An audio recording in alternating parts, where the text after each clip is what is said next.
What I'm especially humbled by is all of you here supporting me.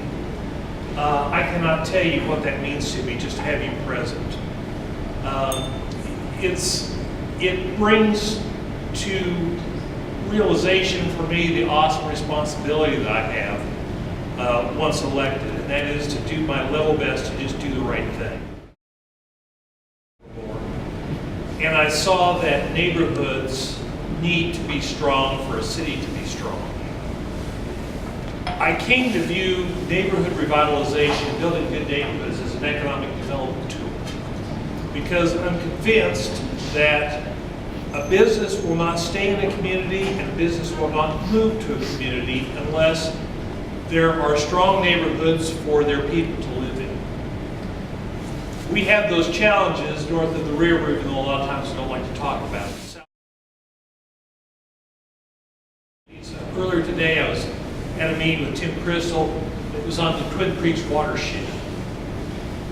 That is the next growth area for Kansas City, and it needs to be handled correctly, it needs to be planned, it needs to be guided, it needs to be nurtured by the city council.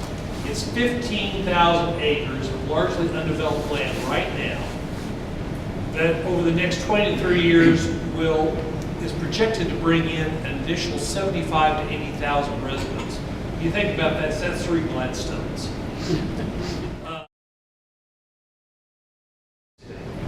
You look at KCI, everybody wants to talk about the terminal. Yeah, we're probably going to do something about it. Well, we will have to do something about the terminal one way or the other. But look at the 4,000 or 5,000 acres around it. That means jobs. It means jobs that pay well. It means jobs that revitalize and add to our middle class. Jobs in manufacturing, high-tech manufacturing and warehousing. I personally think that with some infrastructure help, that is primed for that kind of growth. Business. Kansas City is a small business capital. We need to continue to grow and nurture so we can have more boulevards. They may not be brewers, they may be other things. 75% of employees in the United States are employed by small businesses. That is really significant. I need to know what people in my district think, and I need to know the directions that they think are important, and by the same token, they need to know what I think. And they need to know who to call if they've got an issue.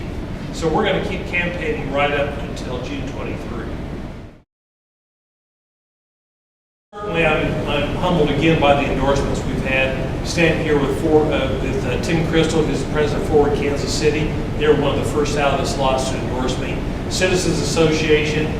I grew up in a union household, so I was especially happy to have the endorsements of the Greater Kansas City AFL-CIO and the Greater Kansas City Building Construction Trades Council.